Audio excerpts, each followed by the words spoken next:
সম্মানিত দর্শক, নেক্সাস টেলিভিশনের নিয়মিত সরাসরি আয়োজন চলমানে আপনাদেরকে আমি মাসুদ ইমরান মান্নু স্বাগত জানাচ্ছি। আজ আমরা বরাবরের মতোই একটি বিষয় নিয়ে হাজির হয়েছি, তা হলো তাল কি আগে পাকিতে হইবে পরিবার পড়বে, আর পড়িলে কি ঠাস করিয়া পড়িবে নাকি পড়িয়া ঠাস করিবে, এই কথাটা কি একই কিনা? যদিও জাতীয় সংসদে মানে সংবিধান সংস্কার বিল এবং একই সাথে জুলাই সনদ বিল এইগুলো নিয়ে যে তর্ক বিতর্ক চলছে সেই প্রসঙ্গে এই আলাপটি এসছে। আমরা এই আলাপে যাব, এই আলাপগুলোর সাথে আমরা আরও অনেকগুলো বিষয় যুক্ত করব। আমাদের সাথে এই বিষয়ে আলাপ করার জন্য যুক্ত আছেন ডাক্তার সাখাওয়াত হোসেন সায়ন্ত, সাধারণ সম্পাদক জি9, এবং একই সাথে আছেন ফরিদুল হক, যুগ্ম সদস্য সচিব, জাতীয় নাগরিক পার্টি। আপনাদের দুজনকেই অভিনন্দন আমাদের সাথে জয়েন করার জন্য। ধন্যবাদ। আমাদেরকে আপনারা এই টেলিভিশনে যেমন লাইভ দেখছেন, একই সাথে আপনারা সরাসরি দেখতে পান ইউটিউবে নেক্সাস টেলিভিশন লাইভে, এবং ফেসবুকের verified page Nexus TV digital বিডিতে আমরা এখানেও লাইভে আছি, এবং পরবর্তীতে আপনারা চাইলে টিউন করে আমাদেরকে দেখতে পাবেন এবং আমাদের কথা শুনতে পাবেন। আমরা যেখানে আলাপ নিয়েছিলাম যে আগে তাল পাকিতে হইবে পরিবার পুড়বে, নাকি এই পড়ার পরে ঠাস করিবে নাকি পড়ার আগে ঠাস করিবে, এগুলো কি একই কথা কিনা? আমরা এই আলাপটা শুরুই করতে চাই ফরিদুল হকের কাছ থেকে। ফরিদুল হক, আপনার কি মনে হয়? জি, ধন্যবাদ আপনাকে। সম্মানিত সহ আলোচক এবং দর্শকদেরকে শুভেচ্ছা জানাচ্ছি। এটা আসলে কি বলবো, মানে এত গুরুত্বপূর্ণ একটা শাসনতান্ত্রিক পরিবর্তনের মুখে আমরা দাঁড়িয়ে আছি। সেরকম সময় খুবই বিজ্ঞজন এবং সরকারের খুবই গুরুত্বপূর্ণ কিংবা বাংলাদেশের জাতীয় রাজনীতির জন্য খুবই গুরুত্বপূর্ণ একজন ব্যক্তি সালাউদ্দিন আহমেদ, উনি এখন এই ধরনের কথা, আর অবশ্য ওনারা এটা মানে কথা বলার একটা ধরনই এটা, উনি পার্লামেন্টে দাঁড়িয়েও দেখা যায় যে 10 মিনিট কথা বললে এর ভেতরে 5-7 মিনিটেই একটু শ্লেষাত্মক ভঙ্গিতে কথা বলেন। এটা ওনার একটা স্বাভাবিক ধরন।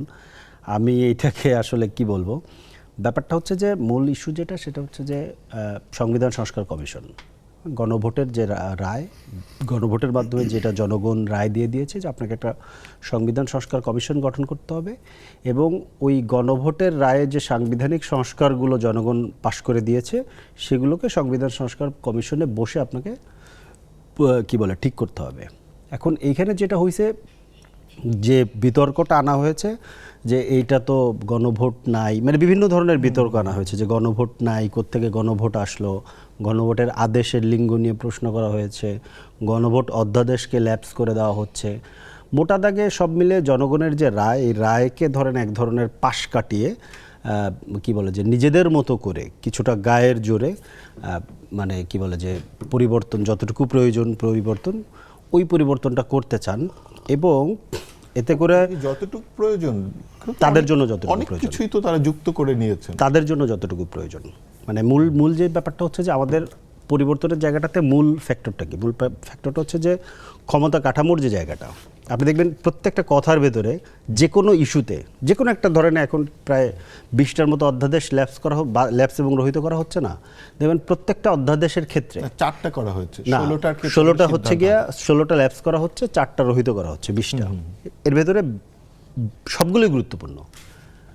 এই প্রত্যেকটার ক্ষেত্রে যে কোনো মন্ত্রী কিংবা সরকারের যে কোনো এমপি কিংবা সরকারি দলের যে কোনো লোক যদি বলে, দেখবেন একটা কথা বলে যে এটা করলে নির্বাহী বিভাগের ক্ষমতা কমে যাবে। তো নির্বাহী বিভাগের কাছে কি কি ক্ষমতা লাগবে? নির্বাহী বিভাগের কাছে যে ক্ষমতা অলরেডি আছে সেটা লাগবে। নির্বাহী বিভাগের প্রধান হিসেবে আবার সংসদ প্রধানও যেহেতু উনি, তো 70 অনুচ্ছেদে ওনার কাছে সংসদও আছে ওনার অধীনস্থ, এবং 142 আর্টিকেল দিয়ে সংবিধানও ওনার অধীনস্থ। এখন কিন্তু সংবিধানও ওনার অধীনস্থ, কারণ যেহেতু ওনার কাছে 2/3 মেজরিটি আছে। পাশাপাশি ধরেন বিচার বিভাগ, এটাকে একটু বের করার চেষ্টা করা হয়েছিল, সচিবালয় করা হয়েছিল, বিচারক নিয়োগের জন্য অ্যাপয়েন্টমেন্ট কাউন্সিল করা হয়েছিল, সেটাকে আবার টেনে নিয়ে আসা হচ্ছে নির্বাহী বিভাগের অধীনে। এবং যে প্রতিষ্ঠানগুলো যে সাংবিধানিক এবং যে স্বাধীন কিংবা সংবিধিবদ্ধ প্রতিষ্ঠান যেগুলোকে বলে, যেই প্রতিষ্ঠানগুলোর কাজ হচ্ছে ওয়াচডগের ভূমিকা পালন করা জনগণের পক্ষ থেকে প্রধানত নির্বাহী বিভাগের উপরে, সেই প্রতিষ্ঠানগুলোকেও নিজেদের নির্বাহী বিভাগের অধীনে আনা। মানে ওই আগের স্পেসিফিক করে, যেমন আজকে একটা বড় আলাপ হয়েছে জুলাই গণ অভ্যুত্থান বিল নিয়ে, একটা বড় বিতর্ক তৈরি হয়েছে। এই বিলটা তো তারা গ্রহণ করেছে, তাহলে আপনারা কেন বিরোধিতা করছেন? আচ্ছা, আসনাদ সাহেব দেখলাম যে বিলটার ভেতরে একটা খুব খুবই গুরুত্বপূর্ণ বিরোধিতা জায়গা আছে, মানে জুলাই গণ অভ্যুত্থানের দায় ও দায় মুক্তি বিল, সুরক্ষা এবং দায় মুক্তি বিল, এটা হচ্ছে বিলটার নাম, সুরক্ষা এবং দায় মুক্তি। আর একটা বিল আছে হচ্ছে মানবাধিকার কমিশন অধ্যাদেশ সংশোধিত, যেটা 2009-টাকে রহিত করে করা হয়েছিল অন্তর্বর্তীকালীন সময়ে। আরটা আছে হচ্ছে গুম প্রতিরোধ অধ্যাদেশ। এই তিনটা বিল কিন্তু ইন্টারলিঙ্কড, কারণ এটা মানবাধিকারের সাথে যুক্ত। জুলাইয়ের যে দায় সুরক্ষার যে বিলটা, এটা অনেকেই দেখছি যে এটা নিয়ে কিছুটা উচ্ছ্বসিত, কিন্তু ব্যাপারটা হচ্ছে এইখানে বলে দেওয়া হয়েছে যে জুলাইয়ে দুই ধরনের, মানে পুলিশ হত্যার ইস্যুটা এখানে আছে। পুলিশ হত্যার কমপ্লিট ইস্যুটা তো হচ্ছে গিয়া প্রতিরোধ, রাজনৈতিক প্রতিরোধ। এখন রাজনৈতিক প্রতিরোধ করে যখন আপনার উপরে আপনার রাষ্ট্রীয় বাহিনী গুলি চালায়, তখন গণতন্ত্র উদ্ধার করার জন্য আপনার কাজ সেটাকে প্রতিরোধ করা। সেই প্রতিরোধের মধ্যে ধরেন যেই পুলিশ মারা গেছে তাদেরকে আপনি এই ইস্যুকে আপনি বিচারের আওতায় আনবেন কি আনবেন, এটা কিন্তু একটা বড় প্রশ্ন ছিল। এটা নিয়ে বিভিন্ন রকম স্যাবোটাজ করার চেষ্টা করা হয়েছে। এখন কোনটা রাজনৈতিক প্রতিরোধ করতে গিয়ে হত্যাকাণ্ড, মানে কি বলে যে কোলাটারাল ড্যামেজ, আর কোনটা হচ্ছে ফৌজদারি অপরাধ, এটা ঠিক করে দিবে কে? ঠিক করে দিবে হচ্ছে মানবাধিকার কমিশন আইনটা।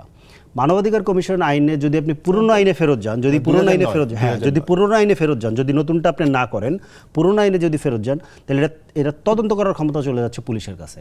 খেয়াল করেন, যার সাথে জনগণের কনফ্লিক্ট তার কাছে আপনি তদন্তের ক্ষমতা দিচ্ছেন। পুলিশ কার আন্ডারে থাকতেছে? পুলিশ থাকতেছে স্বরাষ্ট্র মন্ত্রণালয়ের আন্ডারে। তার মানে হচ্ছে এই আইনটাকে ব্যবহার করে আগামী দিনে পুলিশ কিংবা স্বরাষ্ট্র মন্ত্রণালয় কিংবা স্বরাষ্ট্রমন্ত্রী ঠিক করবেন যে কে আসলে দায়মুক্তি পাবে এবং কে পাবে না।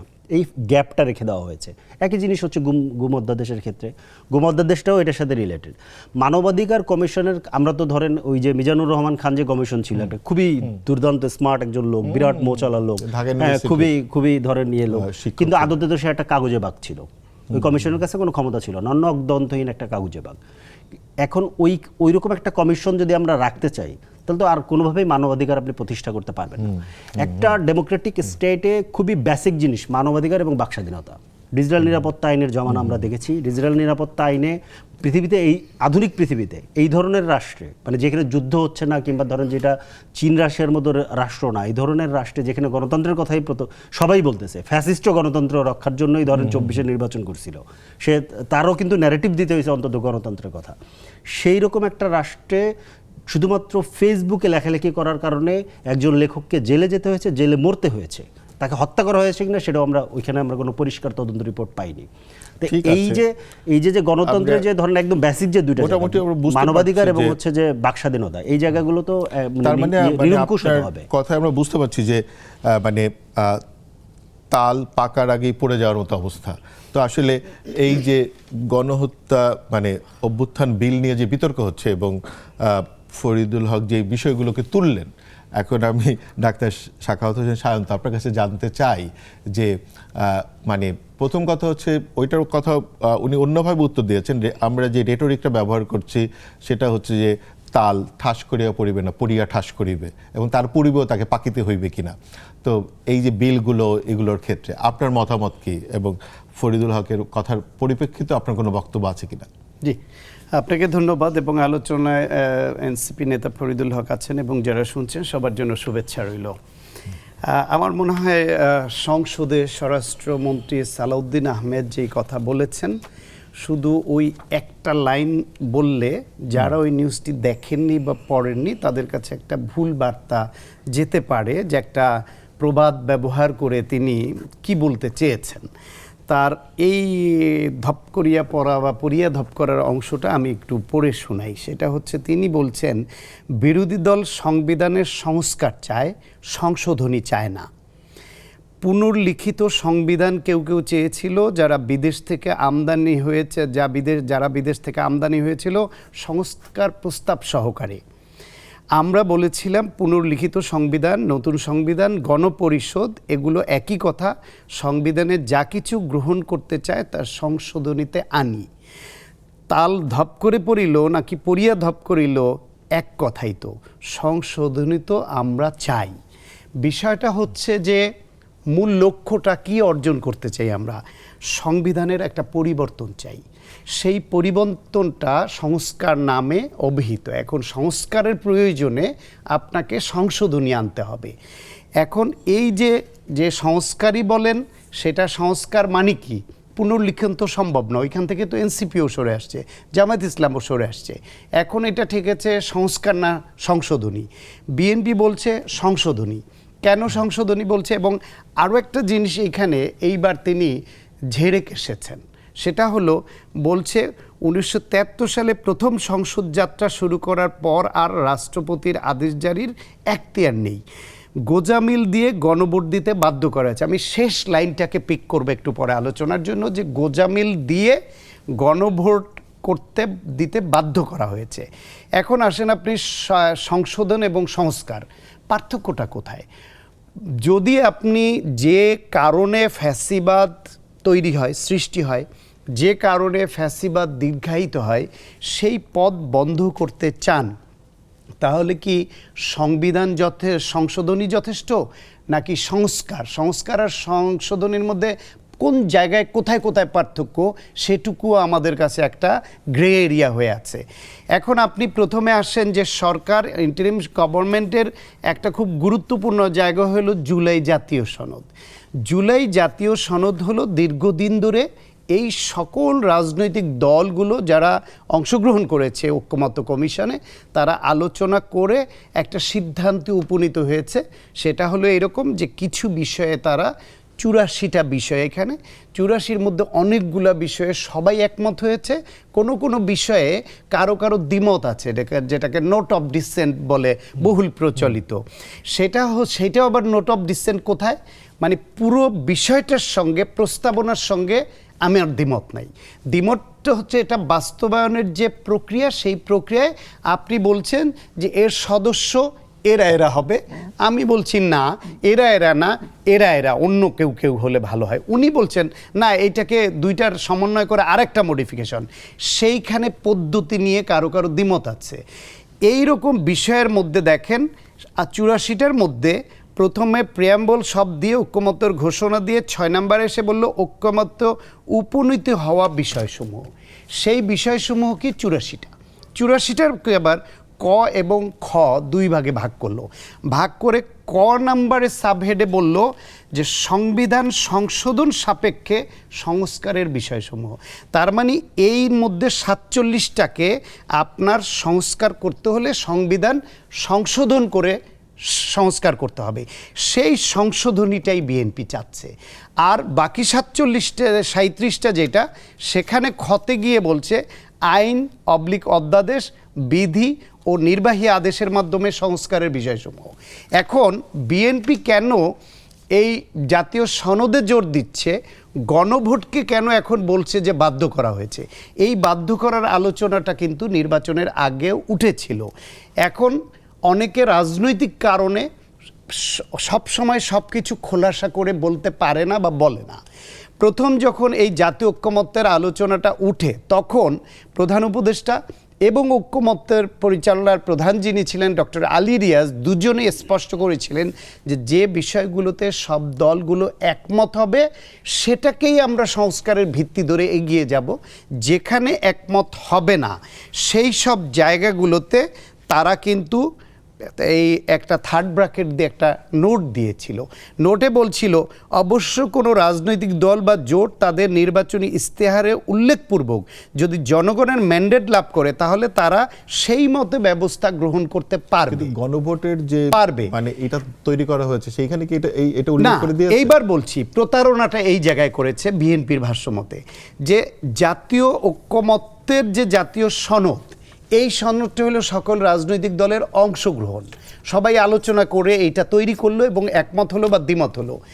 এইটা নীতিগতভাবে সরকার মানতে বাধ্য। যদি এটা না মানে, তাহলে যেই সকল রাজনৈতিক দল এখানে একমত পোষণ করেছে, নৈতিকভাবে তাদের সঙ্গে প্রতারণা করা হয়। আইনগতভাবে এটা মানতে বাধ্য না হইলেও তারা নৈতিকভাবে বাধ্য। এটা দ্বিতীয় হলো গিয়ে যখন গণভোটে আসলো, গণভোটের জায়গায় সরকার একটা প্রতারণামূলক চালাকির আশ্রয় নিল। সেই চালাকিটার মাধ্যমে তারা এই যে বলছে যে রাজনৈতিক দল জোট যেখানে নোট অফ ডিসেন্ট দিয়েছে সেটা নির্বাচনী ইস্তেহার মোতাবেক তারা পালন করবে। এটা তো বিরোধী দল করে না, এটা তো করেছে অন্তর্বর্তীকালীন সরকার। মানে আপনি বলতে চাচ্ছেন অন্তর্বর্তীকালীন সরকার বিএনপির সাথে ঝামেলাটা প্রতারণা করেছে। রাইট, বিএনপি তখনও বলেছে যে এটা প্রতারণামূলক এবং তাদের সঙ্গে প্রতারণা করা হয়েছে, তাদের নোট অফ ডিসেন্টগুলি রাখা হয় নাই। এমন একটা পর্যায়ে বিএনপি যখন এইটা নিয়ে প্রধান উপদেষ্টার সঙ্গে দেখা করলো, ডক্টর আলী রিয়াজের এখানে তারা দেন দরবার করলো, বিভিন্ন জায়গায় তারা বলতে শুরু করলো, তখন সরকার যেহেতু এই প্রতারণা করলে ভিন্ন দিকে তারা একটা জিনিস প্রবাহিত করতে চায়, আর সরকারের সঙ্গে এক সুরে তাল মেলানো কোরাস গাওয়া পার্টি হয়ে গেল জামায়াত ইসলাম, যা এনসিপি সহ তাদের জোটভুক্ত দলরা, তখন এমন একটা পরিস্থিতি তৈরি করা হলো যে বিএনপি সংস্কার চায় না। বিএনপি তখন যদি এইটা নিয়ে তাদের অবস্থানে অনড় থাকে, ইন্টারনালি নানান রকমের ইকুয়েশন এবং নানান ষড়যন্ত্র তখন অনগোয়িং, যে নির্বাচন হবে কি বিএনপি আসলে একটা নির্বাচনের জন্য আরেকটা বিষয়ের সাথে এক ধরনের নির্বাচন হয় কিনা। সাংবিধানিকভাবে বাংলাদেশের জাতীয় নির্বাচন হচ্ছে গণতন্ত্রে উত্তরণের প্রথম এবং কম্পালসারি ধাপ। সেই ধাপটাকে অক্ষুণ্ণ রাখার জন্য বিএনপি তখন এই প্রতারণা নিয়ে কোনো বাড়াবাড়ি করে নাই, কর্মসূচি দেয়। কিন্তু যেমন ধরেন যে ফরিদুল হক হচ্ছে একটা বড় প্রশ্ন, যেমন আজকেও একটা বড় প্রশ্ন, যেমন ধরেন বিএনপি কিন্তু অনেকগুলো বিল নিচ্ছেন, জুলাই মানে গণ অভ্যুত্থান বিলটা ওনারা নিয়েছেন, কিন্তু এরা বলছে যে এরা আসলে অর্ধেক নিচ্ছে, খর্ব করে নিচ্ছে। বিএনপি যখন সরকারে, বিএনপি যখন 2/3 মেজরিটি মানবাধিকার আমি বুঝতে পেরেছি, সে আলোচনাটা আরেকদিনও আমরা একসঙ্গে করেছি। বিএনপি যখন সরকারে, বিএনপি যখন জনগণের 2/3 মেজরিটি নিয়ে বিজয়ী দল, বিএনপি যখন তাদের নির্বাচনী ইস্তেহারে স্পষ্ট করেছে যে যেখানে তাদের নোট অফ ডিসেন্ট আছে সেই জায়গাগুলোতে তারা সেটা বাস্তবায়ন করবে না, তাদের কাছে প্রায়োরিটি হচ্ছে যেই জায়গাগুলোতে সকল দল একমত হয়েছে জাতীয় সনদ, আর এর বাইরে তাদের 31 পয়েন্টের মধ্যে যেটা আসে সেইখানে কোনো আইন আছে তারা হুবহু সংসদে তুলে পাশ করে নিয়েছে, যেটা আপনার এই যে 10 এপ্রিলের মধ্যে পাশ না করলে ইনভ্যালিড হয়ে যাবে বলে পাশ করে নিয়েছে। কোনোটা আছে তারা এটা সংশোধনের জন্য প্রস্তাবনা তুলছে যে সংসদে আলোচনা করে আরও রেটিফাইড আকারে এটাকে তারা গ্রহণ করবে, কোনোটা তারা বাদ দিয়েছে। এখন যেই জায়গায় বাদ দিয়েছে সেই বাদ দেওয়ার ব্যাখ্যা আছে। তার মধ্যে গুম নিয়ে যে বিষয়টা, বাংলাদেশে গুমের বিরুদ্ধে ব্যাপক ভিত্তিক প্রতিরোধ গড়ে তোলা, গুমে সবচেয়ে বেশি ভিকটিম হওয়া দল বিএনপি, সবচেয়ে ভিকটিমও তারা হয়েছে, সবচেয়ে বড় প্রতিবাদও তারাই গড়ে তুলেছে। ফলে কিন্তু গুম মানে অধ্যাদেশটাকে তারা বাতিল করে না, বাতিল করা বলতে এইখানে যেহেতু আরো গুমের বিষয়ে আরো কিছু আইন আছে, বিধিবিধান আছে, তার সঙ্গে এটা সাংঘর্ষিক হয় বিবেচনা করে তারা আলাপ আলোচনার মাধ্যমে গুম যাতে যা গুম খুন হয়েছে তার যাতে সঠিক বিচার, তদন্ত এবং বিচার হয়, তা বাধাগ্রস্ত না হয়, একটা আর একটার সঙ্গে কনফ্লিক্টিং না হয়, এবং ভবিষ্যতে যাতে এদেশে কোনো গুমের সংস্কৃতি গড়ে উঠতে না পারে সেই রকম আইন প্রণয়ন এবং সেই বিধি ব্যবস্থায় বিএনপি বিশ্বাস করে। হ্যাঁ, খুবই পরিষ্কার। কিন্তু নিশ্চয়ই এটার উপরে ফরিদুল হকের কোনো বক্তব্য থাকবে, কিন্তু তার আগে একটা খুব মজার শব্দ আসছে। বিএনপি মনে করেছে যে নির্বাচনের আগে সময় তারা প্রতারিত হয়েছে, আর নির্বাচন হওয়ার পরে এখন এনসিপি মনে করে এবং জামাত মনে করে যে তারা প্রতারিত হচ্ছে। প্রতারণা শব্দটা দুই পক্ষই ব্যবহার করছে। তা আমরা এই প্রতারণার কাছে আসব, প্রতারণার রাজনীতিতে ফিরে আসব, কিন্তু তার আগে নিচ্ছি ছোট্ট একটা বিরতি। আমাদের সাথেই থাকুন, দেখতে থাকুন চলমান।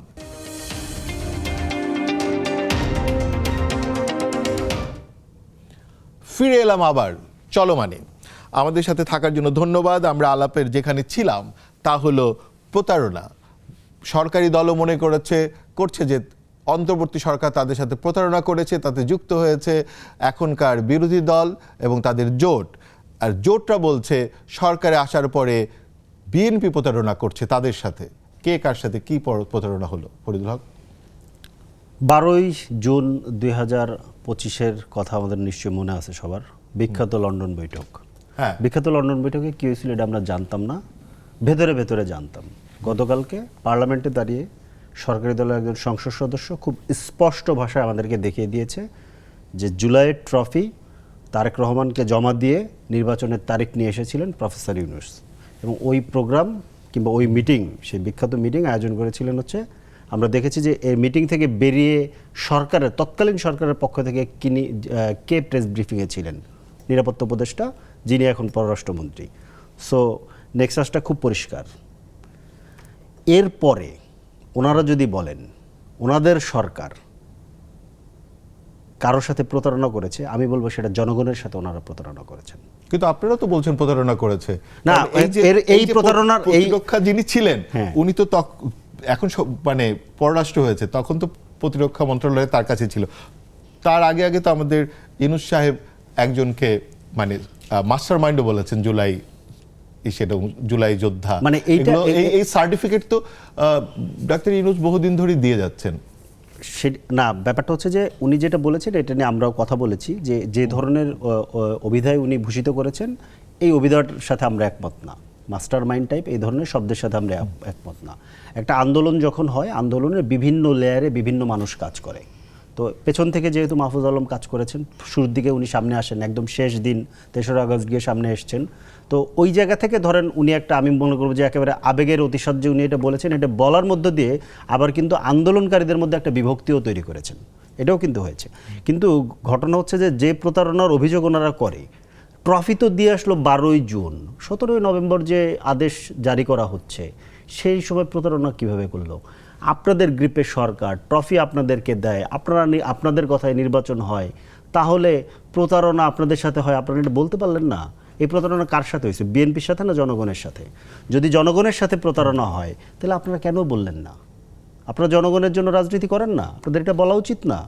তার মানে কি আপনারা জনগণ প্রতারিত হোক অসুবিধা নেই, আমি আগে ক্ষমতায় যেয়ে নেই, ওই মোড়ে ছিলেন? এটার একটা প্রমাণ দেই আপনাকে, একটা প্রমাণ দেই,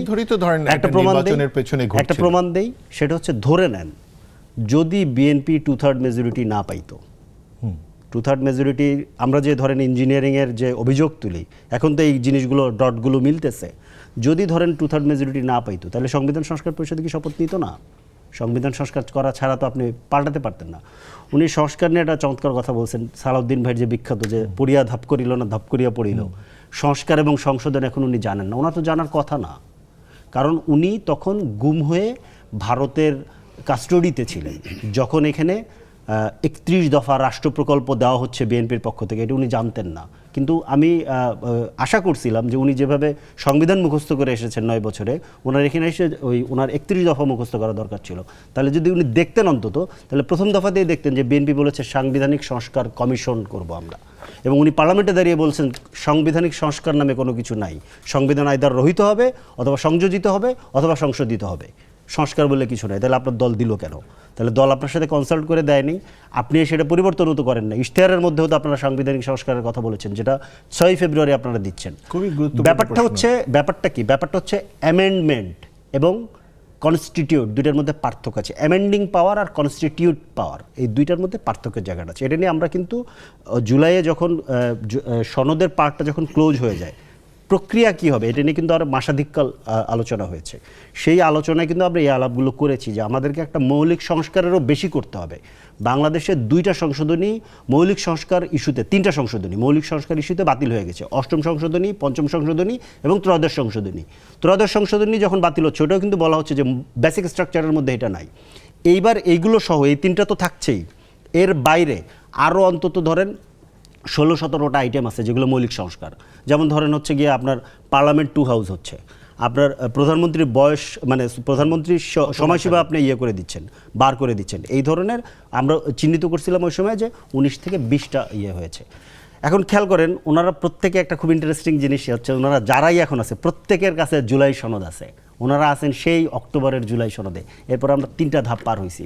জুলাই সনদ বাস্তবায়ন আদেশ হয়েছে, তারপরে অধ্যাদেশ হয়েছে, গণভোট হয়েছে, যে গণভোটে জনগণ রায় দিয়েছে, যেগুলো গণভোটে জনগণ রায় দিয়েছে। হ্যাঁ, আমি বলছি যে গণভোটে জনগণ রায় দিয়েছে, গণভোটের ব্যালট পেপারটা ওনারা যেটাকে বললেন যে আদেশের পুরুষলিঙ্গ নাকি স্ত্রীলিঙ্গ আমি এটা জানি না, কিন্তু ওই আদেশ তো আপনার জনগণ আপনাকে বৈধতা দিয়েছে। আপনি ধরেন সালাউদ্দিন ভাই এইগুলো জানেন না, ব্যাপারটা তা না। ব্যাপারটা কি? ব্যাপারটা হচ্ছে যে আপনি জুলাইয়ের পরে, আমি এটাকে বলি যে 16ই জুলাই, কিংবা ধরেন 71 সাল দিয়ে যদি আপনি ধরেন 25শে মার্চের আগে বাংলাদেশের তো একটা লিগ্যাল সিস্টেম আছে, 16 জুলাইয়ের আগেও বাংলাদেশের একটা লিগ্যাল সিস্টেম আছে। ওই লিগ্যাল সিস্টেম একটা লিগ্যাল সিস্টেমের একটা লিগ্যাল সভরেন্টি থাকে, ওই লিগ্যাল সভরেন্টি অনুযায়ী রাষ্ট্র চলছিল। সেই সভরেন্টি অনুযায়ী 7 জানুয়ারি নির্বাচন তো বৈধ, কিন্তু যখন আবু সাইদের বুকে গুলি চালানো হলো কিংবা যখন অপারেশন সার্চলাইট শুরু হলো, ওই সময় লিগ্যাল সভরেন্টির পরাজয় ঘটলো। কি জিতলো? People's sovereignty. এরপরে যা কিছু ঘটেছে সব কিছু পিপলস সভরেন্টির বলে হয়েছে। আমরা যখন এক দফা ঘোষণা করছি, কিসের বলে ঘোষণা করছি? আমাদের কাছে কোনো লিগ্যাল ব্যাকআপ আছে? পিপলের সভরেন্টি অলওয়েজ পিপলের কাছে থাকে। পিপল যখন প্রয়োজন মনে করে তখন এটাকে প্রকাশ করে। একটা মিনিটে বলি, এই জিনিসটা গুরুত্বপূর্ণ।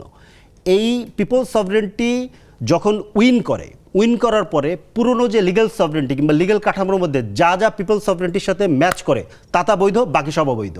এখন আপনি যদি এসে পুরনো সংবিধানের দোহাই দিয়ে আপনি আমাকে বলেন পুরনো সংবিধানের দোহাই যদি দেন, গণ অভ্যুত্থান অবৈধ, গণ অভ্যুত্থানের এক দফা ঘোষণা দেওয়া অবৈধ, আমাদের যে শহীদরা শহীদ হয়েছে এরা সব সন্ত্রাসী, আমরা যারা জুলাইতে রাস্তায় ছিলাম আমরা সব রাষ্ট্রদ্রোহী, আমাদেরকে ফাঁসি দেওয়া যায়। এবং এরপরে সংস্কার কমিশন, ঐক্যমত কমিশন, এই যে জুলাই জাতীয় সনদ আপনি কিসের বেস করে করছেন? এর সংবিধানে আছে। আপনি জুলাই জাতীয় সনদের স্বাক্ষর করছেন এবং গণভোটের আদেশ, গণভোটের অধ্যাদেশ, ইভেন গণভোট অনুষ্ঠান, ইভেন নির্বাচন, সব কিছু তো আসলে আগের লিগ্যাল সিস্টেম অনুযায়ী অবৈধ। আপনি এটাকে কিসের বেসিসে ঠিক করবেন? পিপলস সভরেন্টি প্রশ্ন উত্থাপন করেছেন এবং আপনার কথার উপরে একজন দর্শক একটা প্রশ্ন করেছে। সেই প্রশ্নটা আমি একটু আপনার কাছে জানতে চাইবো। 3জন দর্শক এই প্রশ্নটা উত্থাপন করেছে অনলাইনে। এখন সেটাতে আমি যাব, কিন্তু তার আগে ডাক্তার সাখাওয়াত হোসেন সায়ন্ত উনি 3টা গুরুত্বপূর্ণ বলেছে। তার ভিতরে একটা হচ্ছে ভাষার রাজনীতি, যেটা আপনিও তুলেছেন। আপনার কি এখানে কোনো কিছু বলার আছে ওনার এই 3টা ডিফারেন্ট পজিশন নিয়ে?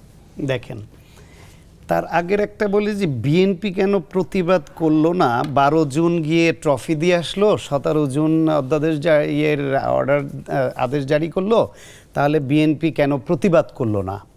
তো বিএনপি প্রতিবাদ করলো না কেন, এই প্রশ্নের যে উত্তর, সেই আকাঙ্ক্ষাটা অনেকের মধ্যে ছিল যে বিএনপি প্রতিবাদ করুক।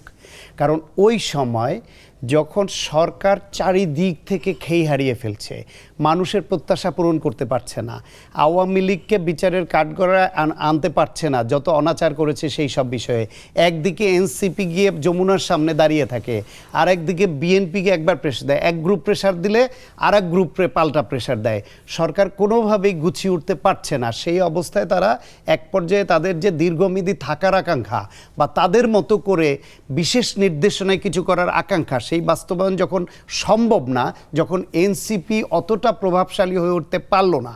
একটু ক্লিয়ার করে বলি, ডক্টর মোহাম্মদ ইউনূস এবং তার সরকারের অনেকের উদ্দেশ্য ছিল এনসিপিকে কিংস পার্টি বানিয়ে তাদেরকে প্রভাবশালী করা এবং তাদের উপর ভিত্তি করে ওই সরকার তাদের এজেন্ডা বাস্তবায়ন করা। যখন দেখেছে এনসিপি নানাবিধ অভিযোগে অভিযুক্ত হয়ে যাচ্ছে, তারা চাঁদাবাজিতে যুক্ত হয়ে যাচ্ছে, তারা ডোনেশনের নামে এক মহিলার থেকে টাকা আনার ভিডিও ভাইরাল হচ্ছে, তারা নিজেরা মব যুক্ত হওয়ার অভিযোগ আসছে এবং তাদের পক্ষে যতটা জোয়ার তৈরি হবে বলে আশা করেছিল ওই সরকার, সেটাও তারা পারছে না।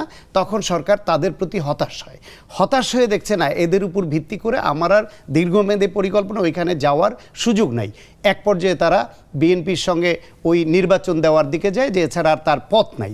কিন্তু চালাকিটা করলো, প্রতারণাটা করলো, যেটা ট্রফি নেওয়াকে স্বীকার করে যে না, ট্রফি নিয়ে ওইটা একজন নেতার বক্তব্য, এটা নেতার বক্তব্য। কিন্তু ডক্টর মোহাম্মদ ইউনূস প্রধান উপদেষ্টা হিসেবে তার প্রতিনিধি নিয়ে লন্ডনে গিয়ে আলোচনায় তারেক রহমান এবং সরকার উভয় পক্ষ সন্তুষ্ট হয়ে নির্বাচনের দিকে সরকার যায়, এটুকু আমি জানি। কিন্তু সেই পরবর্তীতে যে চালাকিটা করলো, ওই যে জ্বালা ভেতরে, যে তাদের যে মোটিভ সেইভাবে পারছে না, এখন ইলেকশনে যেতেই হচ্ছে, কিন্তু এমন কিছু ফ্যাকরা লাগাই যাতে বিএনপি প্রতিবাদ করে এবং দেশে ঘোলাটা অবস্থা তৈরি হয়। তখন পাওয়ার ট্রানজিশন অন্যদিকে করে বিএনপি বা নির্বাচন অন্যদিক দূরে ঠেলে তারা তাদের মতো চালাতে। 1, 2 হলো সংবিধান সংস্কার কমিশন। এই কথাটা ফরিদুল আলম আগেও একটা প্রোগ্রামে বলেছেন, আজকেও বলছেন। বিএনপির 1 নম্বরে আছে যে সংবিধান সংস্কার কমিশন গঠন, প্রস্তাবনাটা দেখেন, বলছে একটি সংবিধান সংস্কার কমিশন গঠন করিয়া সকল বিতর্কিত ও অগণতান্ত্রিক সাংবিধানিক সংশোধনী ও পরিবর্তন সমূহ পর্যালোচনা করিয়া এইসব রহিত সংশোধন করা হইবে এবং অন্যান্য অত্যাবশ্যকীয় সাংবিধানিক সংস্কার করা হইবে। তাইলে এইখানেও তাদের মূল মনোযোগ এবং প্রায়োরিটি কিন্তু সংশোধনেই। তারা সংশোধনকে সংস্কারের একটা অত্যাবশ্যকীয় অঙ্গ হিসেবে তাদের যে 1 নম্বরে যে তাদের 31 দফার 1 নম্বর, সেখানেও সেটাই বলছে। এমনকি বলছে সংবিধানে গণভোট বা রেফারেন্ডাম ব্যবস্থা পুনঃপ্রবর্তন করিয়া জনগণের গণতান্ত্রিক অধিকার পুনঃপ্রতিষ্ঠা করা হবে। এইটাও বিএনপি করবে, সে অঙ্গীকার করেছে। এখন এইখানেও এইটাকে আপনার সংশোধনীটা বাদ দিয়ে শুধু যদি ওইটাই বলেন যে বিএনপি 31 দফায় বলছিল সংস্কার করবে, সংস্কারের প্রয়োজনে সংশোধনী আনবে, এই সংশোধনীর মাধ্যমে বেশিরভাগ সংস্কার তাদের হয়ে যাবে, এইটা তারা তাদের 31 দফায় ক্লিয়ার করেছে। মনে হয় যে পরিষ্কার হয়েছে ডাক্তার সাখাওয়াত হোসেন সায়ন্ত। আমরা বেশ কয়েকজন দর্শক একটা প্রশ্ন করছেন, যেহেতু আন্দোলন নিয়ে কথা বলছেন মানে ফরিদুল হক, তারা একটা খুবই ব্রুটাল কোশ্চেন, আমি অনেক সুন্দর ভাবছিলাম যে আপনাকে শোনাবো কিনা, সেটা হচ্ছে আন্দোলনের সময় এই ফরিদ কোথায় ছিলেন? হ্যাঁ, এটা হচ্ছে বেশ কয়েকজন মানে এই প্রশ্নটা উত্থাপন করছেন। আচ্ছা, আপনারা আমাকে না দেখে থাকলে আমি আপনাদের কাছে দুঃখ প্রকাশ করছি। আমি আন্দোলনের সময় ছিলাম, অত বেশি সামনে হয়তোবা ছিলাম না, যে কারণে হয়তোবা আমাকে মিডিয়াতে দেখা যায়নি। আমার ব্যক্তিগত মানে হয়তো ফেসবুকে যদি যায় কেউ পাবে হয়তোবা। আর আমি আসলে দীর্ঘ সময় রাজনীতির মাঠে অ্যাক্টিভ ছিলাম। আর অনলাইনে যেটা হয় যে অনেকেই বিভিন্ন রকম অ্যাটাক করে এক ধরনের পায়, আমি এটা সাধুবাদ আমি হয়তো আনন্দ পাই, এটা আর হচ্ছে যে কথার কথা, আমি যদি আন্দোলনের সময় নাও থাকি, মানে ব্যাপারটা অনেকটা আওয়ামী লীগের মতো হয়ে যায় কথাটা। এই যে সায়ন্ত ভাইয়ের ভেতরে কথার ভেতরে এটা আছে যে এটা হচ্ছে যে গুমের ভিকটিম, সবচেয়ে বড় ভিকটিম হচ্ছে বিএনপি, সবচেয়ে প্রতিবাদ বিএনপি করেছে। সো গুম নিয়ে কি করবে, এটার একমাত্র অথরিটি বিএনপি, এই টাইপের একটা ধরেন ইয়ে আছে। আমি বলছি আমরা কি এটা প্রশ্ন করতে পারবো? আমরা প্রশ্নটা তুলছি, প্রশ্নটা কি তুলবো? সংসদে আলোচনা না, ওটা রোহিত করা হচ্ছে ভাই, এটা রোহিত করা হচ্ছে। এটা রোহিত হচ্ছে বলে আগের আইন আছে এবং সংশোধন না, গুমের আগের কোনো আইন নাই, গুমের আগের কোনো আইন নাই, গুমের আইনটা রোহিত করা হচ্ছে। এবং মানে এই আইনটা আবার যদি আপনি পাশ করতে চান, এইটা সরকারি দলের একদম করুণার পাত্র হয়ে গেল বাংলাদেশের গুমের ভিকটিমরা। এতে করে কি ইন্ডিকেশন দেয়? ইন্ডিকেশনটা হচ্ছে যে ও আপনিও তাহলে হয়তো বা গুম করতে চান, নাহলে আপনি এটা কেন বাতিল করেন? এই যে প্রশ্ন, এই প্রশ্ন কিন্তু চলে আসে তখন। ফরিদুল হক দারুণ প্রশ্ন তুলেছেন, কারণ এটার সাথে আসলে সন্ত্রাস বিরোধী আইন সংশোধনী বিলও খুবই যুক্ত, এবং সেটা আসলে বুমেরাং হবে কিনা। তো আমরা ফিরে আসবো আমাদের এই আলোচনা নিয়ে, কিন্তু তার আগে নিচ্ছি আমরা ছোট্ট একটা বিরতি। চলমানের সাথেই থাকুন, আমাদের সাথেই থাকুন, দেখতে থাকুন চলমান।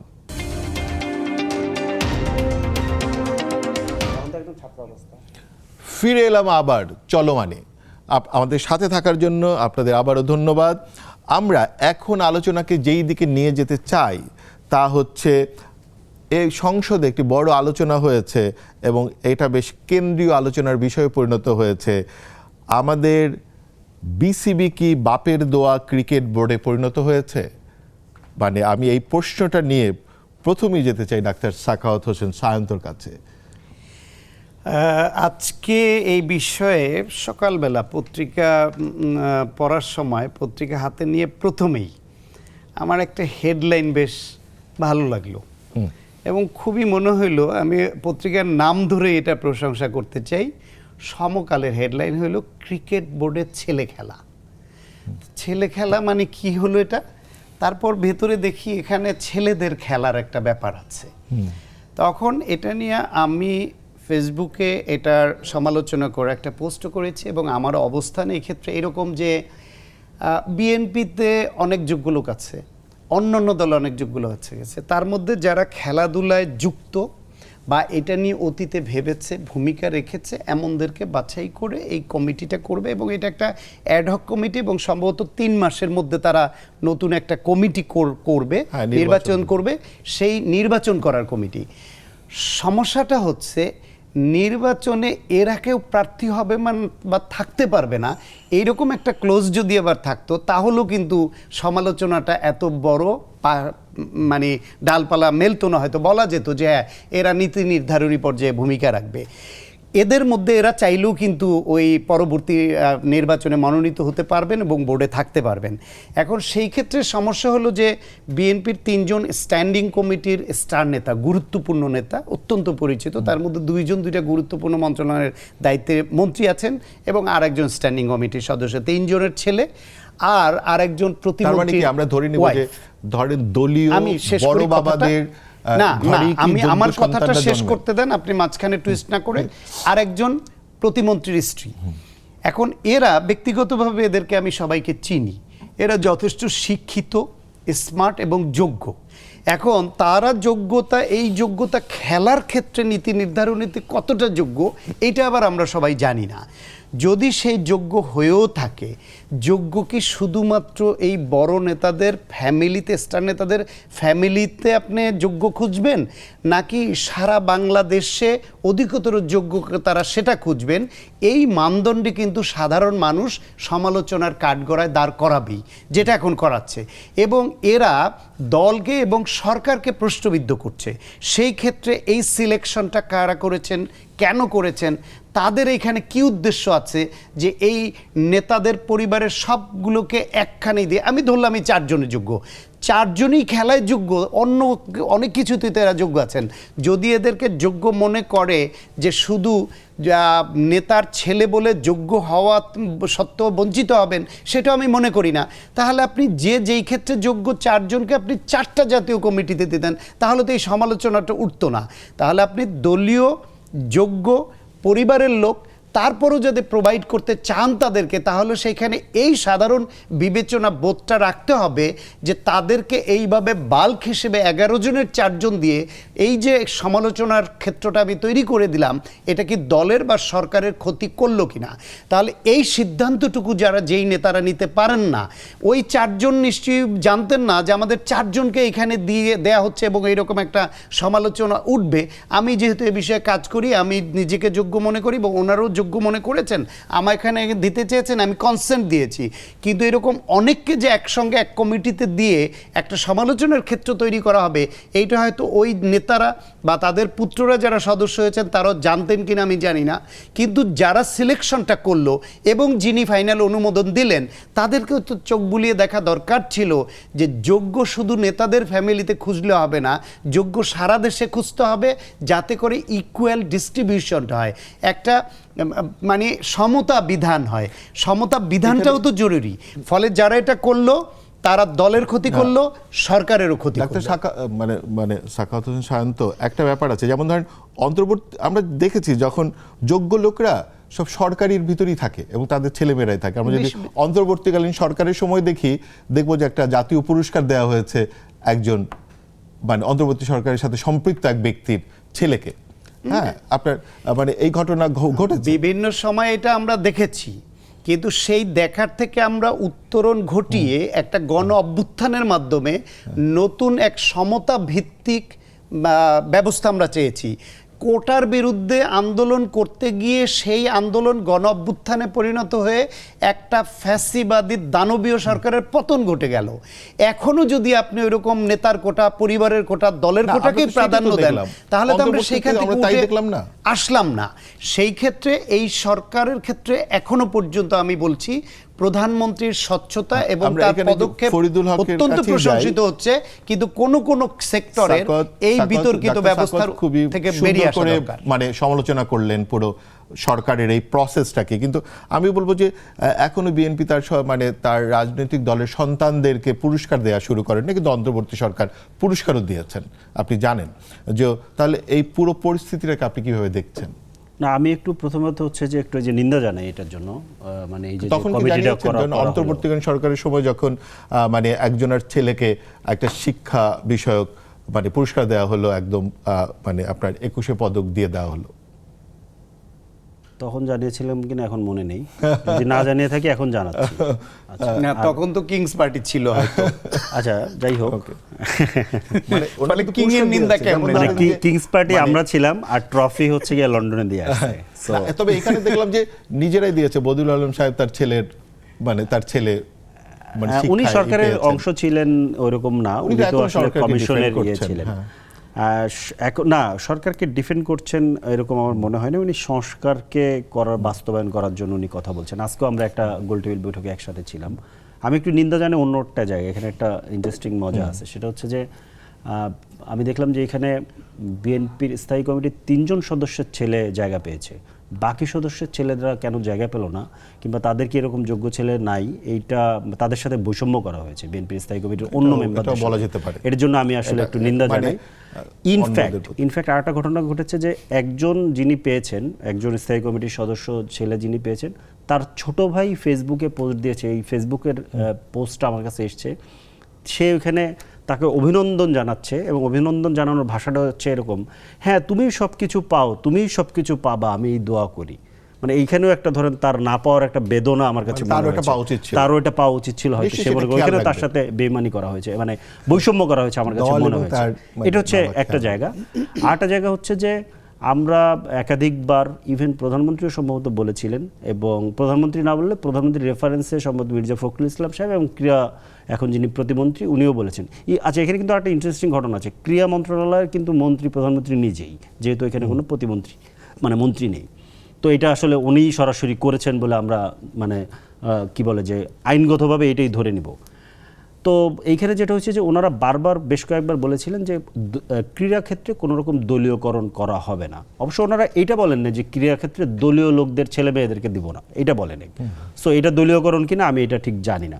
কিন্তু খুব সবচেয়ে গুরুত্বপূর্ণ জায়গা যেটা, সেটা হচ্ছে যে যেই কমিটিটা ভেঙে এই অ্যাডহক কমিটিটা দেওয়া হলো, আমি যতদূর জানি আগের কমিটিটা মানে যে কমিটিটা ভাঙা হলো ওইটা নির্বাচিত কমিটি। সো এখানে কারণ বিসিবি কিন্তু সরকারের নির্বাহী বিভাগের অধীনে কোনো প্রতিষ্ঠান নয়, বিসিবি একটা স্বায়ত্তশাসিত প্রতিষ্ঠান, এবং এই বিসিবি কোন রুলসে চলবে এটা ঠিক করে দেয় হচ্ছে আইসিসি। আইসিসিতে যদি এটা মানে আইসিসি রুলসের বাইরে যদি যায় তাহলে কিন্তু বিসিবি ব্যানের মধ্যে পড়তে পারে।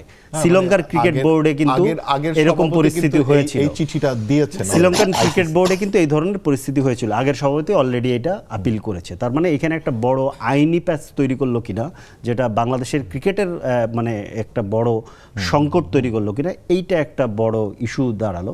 আর হচ্ছে যেই ভদ্রলোককে, উনি ক্রিকেটার, এটা ঠিক আছে, বাংলাদেশে one of the best player, কিন্তু যাকে সভাপতি বানালো তার ব্যাপারেও ধরেন খুব একটা আশ্বস্ত হওয়া একটু ডিফিকাল্ট।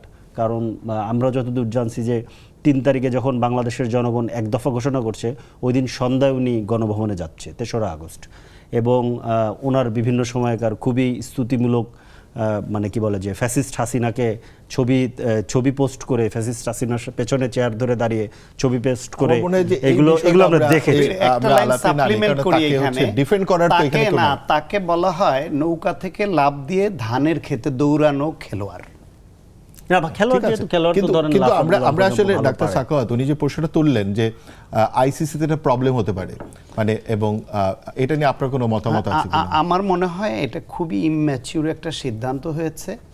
এই সিদ্ধান্তের মাধ্যমে দল এবং সরকার লাভবান হয়নি, ক্ষতিগ্রস্ত হয়েছে। তাদের আরো সতর্কতার সঙ্গে কিন্তু যোগ্যদের যোগ্য জায়গা এবং নিয়মের মাধ্যমে নির্বাচন করে এলেন, তারাও কিন্তু এই প্রক্রিয়ার মধ্যে থেকে এসেছেন, তারাও কিন্তু অস্থায়ীভাবে হয়েছেন। তার আগের কমিটিটাও কিন্তু এরকম করে বাদ হয়ে গিয়েছিল। অতীতের অবস্থা ভয়াবহ ছিল। নির্বাচিত কমিটি কিন্তু উনি আগে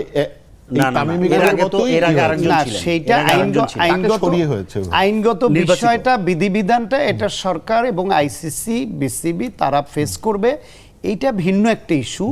পরবর্তীতে আমরা দেখব কি হয়। কিন্তু তাৎক্ষণিকভাবে যেটা, সেটা হচ্ছে গিয়ে সাধারণ মানুষ, এমনকি বিএনপির কর্মী সমর্থক নেতাদের মধ্যেও এই জিনিসটা, এই কথাটা অনেক জায়গায় আমি দেখছি আলোচনায়, যে এইভাবে এটা দৃষ্টিকটু হয়েছে, এইভাবে দিলে এটা সরকারের জন্য এবং দলের জন্য প্রশ্নবিদ্ধ করবার ক্ষেত্র তৈরি করে।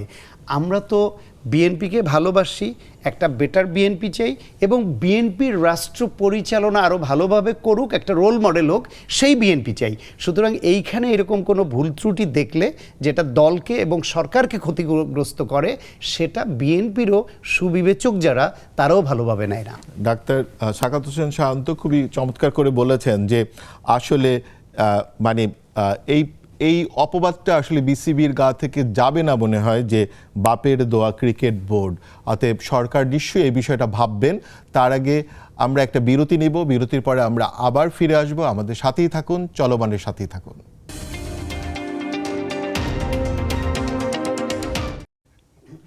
ফিরে এলাম আবার চলমানে। আমরা আলোচনা যেখানে রেখেছিলাম সেখান থেকে আমরা আরেকটু এগিয়ে যেতে চাই, কারণ অন্তর্বর্তী সরকারের অনেকগুলো অনিয়ম এবং দুর্নীতির কথা বারবার সামনে আসছে। আজকেও এসেছে, কারণ জাতীয় দৈনিক এগুলো হেডলাইন করেছে যে শত কোটি টাকা দুর্নীতির অভিযোগ এবং একজন উপদেষ্টার বিরুদ্ধে বিভিন্ন ধরনের বদলি বাণিজ্য। এবং আরেকটি হচ্ছে যেটা আমরা গতদিনও আলাপ করেছি, যে কাঠামোগত হত্যাকাণ্ড, মানে হামের টিকার অনিয়মের কারণে অনেকগুলো শিশু মারা যাচ্ছে, যেটা আজকেও সংসদে রুমিন ফারহান তুলেছেন। আসলে এইগুলোর ক্ষেত্রে আমি জানতে চাই যে সরকারি দল এবং তারা কি কোনো তদন্ত কমিটি বা কোনো কিছু করবেন কিনা। আমি ডাক্তার সাকাত হোসেন সায়ন্তর কাছ থেকে শুরু জানতে চাইবো, তারপরে ফরিদুল হকের কাছে আসব। প্রথমে আমি হামের বিষয়টা আসি। হামের টিকা এই যে আগের সরকারের আমলেই এটা কমিয়ে আনা হয়েছে, বাজেট বরাদ্দ দেয়নি। তারপরে ইন্টারিম সরকারের সময় 2 বছর পুরা বন্ধ ছিল। সেই ক্ষেত্রে এই টিকার অভাবে এখন নতুন করে এই যে বাচ্চারা আক্রান্ত হয়ে খুব অল্প সময়ের মধ্যে মৃত্যুবরণ করছেন, এইটা এক ধরনের সরকারি ভুল সিদ্ধান্তের ফলে এই মৃত্যু, ফলে এটা এক ধরনের হত্যাকাণ্ড। এই শিশুদের হত্যার দায়টা তাদেরকে কিভাবে তারা নিবে, সেই প্রশ্নটা এখন সামনে এসছে। ধরেন হামের টিকা দিলে এবং একই সঙ্গে পুষ্টি বিষয়ক যে কর্মসূচিগুলি ছিল সেগুলোও কিন্তু চলমান ছিল না। ফলে একটা শিশু হামে যে মারা যাচ্ছে, মারা যাওয়ার পেছনে প্রধান কারণ হচ্ছে হাম হওয়ার ফলে তার অপুষ্টিজনিত কারণে তার খুব সহজেই তার ফুসফুস এবং ব্রেনকে আক্রান্ত করছে। ফলে তার নিউমোনিয়া ডেভেলপ করছে, তার এনকেফেলাইটিস বা ব্রেনের প্রদাহ বা মস্তিষ্কের প্রদাহ তৈরি করছে। এর ফলে তার মৃত্যুটা হচ্ছে। ফলে এই যদি তার এই টিকা দেওয়া থাকতো, তাইলে তার প্রতিরোধ ব্যবস্থা থাকলে এই শিশু এত সহজে আক্রান্ত হতো না এবং এইভাবে মৃত্যুগুলো হতো না। এটা তো ধরেন ফলে এটা খতিয়ে দেখার জন্য কমিটি, ফলে এইটা অবশ্যই খতিয়ে দেখার জন্য কমিটি হওয়া দরকার এবং যারা দায়ী তাদের বিরুদ্ধে দৃষ্টান্তমূলক শাস্তিমূলক ব্যবস্থাও হওয়া দরকার। দেখতে চায় যে এই দেশে একসময় একটা ওষুধ ছাড়ে, প্যারাসিটামলের মতো ওষুধ খেয়ে বাচ্চারা মারা যায়। এই দেশে নানান রকমের হুটহাট করে এরকম ওষুধে অনেক বাচ্চা মারা যাওয়ার ঘটনা আছে। তার বিচার কোন পর্যায়ে কোনটা আছে সবগুলো আমরা এখনো জানিও না যে কারা শাস্তি পেল। ঠিক একইভাবে এইটাও যদি এরকম শুধু তদন্ত কমিটি হলে হবে না, এই দেশে আবার তদন্ত কমিটি হয় একটা আইওয়াস। তদন্ত কমিটির রিপোর্ট বাইর করতে আবার তদন্ত কমিটি ছাড়া রিপোর্ট সবসময় তো ধরেন রাজনৈতিক সরকারের এগেইনস্টই সকল তদন্ত কমিটি, দুর্নীতি কমিটি, অনিয়মের কমিটি। আমরা তো কখনো অন্তর্বর্তী সরকারের অধীনে এটা হতে হবে এবং এর কন্টিনিউশনটা আগের ফ্যাসিবাদী সরকারের আমল থেকে। সুতরাং এটা সামগ্রিক একটা তদন্ত হয়ে যেই পর্যায়ে যারা যারা যতখানি অভিযুক্ত সেটা। দ্বিতীয় হলো যে ডক্টর আসিফ নজরুলের বিরুদ্ধে 100 কোটি দুর্নীতির যে অভিযোগটা আসছে, এইটা আমার কাছে মনে হয় এখনো একটা অভিযোগটা এরকম যে সংবাদ মাধ্যমে কোথাও কোথাও রিপোর্ট হয়েছে, সেই রিপোর্টের ভিত্তিতে একজন আইনজীবী দুদকে আবেদন করেছেন যে ভূমি রেজিস্ট্রার বদলির বিষয়ে বড় সংখ্যক ছিল 286 জন, সেইখানে মাঠ পর্যায়ে টাকার লেনদেন হয়েছে এবং ডক্টর আসিফ নজরুল যে মন্ত্রণালয়ের দায়িত্ব তার পিএস এর মাধ্যমে এইটা লেনদেন হয়েছে, এরকম একটা অভিযোগ সংবাদ মাধ্যমে এসেছে। তার বিরুদ্ধে তদন্ত হয়েছে। দুদকের উচিত নির্মোহভাবে তদন্তটা করা। তবে এই একজনের বিরুদ্ধে অভিযোগ এসছে, অভিযোগ তো আরো অনেকের বিরুদ্ধে আসছে। স্থানীয় সরকার মন্ত্রী আসিফের বিরুদ্ধে এরকম অভিযোগ আসছে, তার বিরুদ্ধে তদন্ত কেন হবে না? অন্যদের ব্যাপার আসছে, সেটাও কেন হবে না? যাদের বিরুদ্ধে অভিযোগ আসছে সবার ব্যাপারে হবে। আরেকটা জিনিস যোগ করি, শুধু ইন্টারিম গভর্নমেন্টের এই সব অভিযোগ নিয়ে এখন বড় বড় সংবাদ প্রকাশিত হচ্ছে, আলোচনা হচ্ছে টকশোতে এবং তদন্তের অভিযোগ উঠছে। এর মাধ্যমে আবার ফ্যাসিবাদ আমলে যে হাজার হাজার কোটি টাকা পাচার করা হয়েছে, লোপাট করা হয়েছে, দুর্নীতি করা হয়েছে, দেশের অর্থনীতিকে ধ্বংস করা হয়েছে, ব্যাংকগুলোকে ধ্বংস করা হয়েছে, সেই আলোচনাটাকে ঢেকে ফেলা হচ্ছে কিনা এবং সেই তদন্তগুলো কেন সারফেস আসছে না, ওই প্রশ্নগুলো আমাদের করতে হবে। খুবই চমৎকার প্রশ্ন উত্থাপন করেছেন ডাক্তার সাকাত হোসেন সায়ন্ত, যে মানে সবগুলোরই মানে যুগপৎভাবে আপনার তদন্ত হতে হবে এবং এটা সক্রিয় থাকতে হবে, এটা শুধু নিউজ হয়ে থাকলে হবে না। কারণ ধরেন একজন করলেন না কিন্তু তার বিরুদ্ধে তো এটা অপবাদ হয়ে দেয়, যখন আপনার লিড নিউজ হয় এটা কিন্তু অপবাদ তৈরি করে। অতএব এই জন্য অভিযোগ তদন্ত করা জরুরি। এবং আপনি খুবই সুন্দর করে বলেছেন শুধু একজনের বিরুদ্ধে কেন, সবার বিরুদ্ধে হতে হবে, সেটা আগে পরে সব। আমরা ফরিদুল হকের কাছে একই বিষয় নিয়ে জানতে চাই, যেহেতু আমাদের সময় কম, আমি প্রশ্নটা রিপিট করছি না। জি, তদন্তের ব্যাপারটা যেটা হয়েছে যে ওই যে মানে হামিদ বিষয় আমি ওটাতে আসছি। আসিফ মাহমুদের ব্যাপারে যেটাই হয়েছে যে আসিফ মাহমুদের পিএস এর ব্যাপারে কিন্তু এই ধরনের একটা অভিযোগ উঠেছিল এবং তার পাসপোর্ট জব্দ, তার বিদেশ যাত্রার নিষেধাজ্ঞা, এনআইডি জব্দ, এই টাইপের ইয়েদের দীর্ঘ সময় তদন্ত চলেছে। মজার ব্যাপার হচ্ছে, রিপোর্ট জানেন, আমি বলছি মজার ব্যাপারটা হচ্ছে যে এই তদন্তটা যখন উত্থাপন করা হয় তখন মোটামুটি সারা বাংলাদেশের ফেসবুক মিডিয়া এইটা একেবারে ভাসিয়ে ফেলা হয়েছে, ও 300 কোটি 500 কোটি 600 কোটি 1000 কোটি দুর্নীতি করে ফেলছে। কিন্তু এরপরে বর্তমান সরকার আসার পরে দুদক থেকে ক্লিয়ারেন্স দেওয়া হয়েছে যে না, এই ধরনের কিছু পাওয়া যায়নি এবং তার পাসপোর্টও ছেড়ে দেওয়া হয়েছিল। তো সেইটা নিয়ে কিন্তু একটা জায়গাতে আমি রিপোর্ট দেখিনি। একই রকম আমাদের একজন নেতা ছিলেন গাজী সালাউদ্দিন তানভীর, তার বিরুদ্ধে এরকম 400 কোটি 1200 কোটি এরকম বিরাট দুর্নীতির অভিযোগ এসছে, তাকেও কিন্তু পরবর্তীতে এই সরকারের আমলে ক্লিয়ারেন্স দেওয়া হয়েছে, সেটা নিয়েও কোনো নিউজ আসেনি।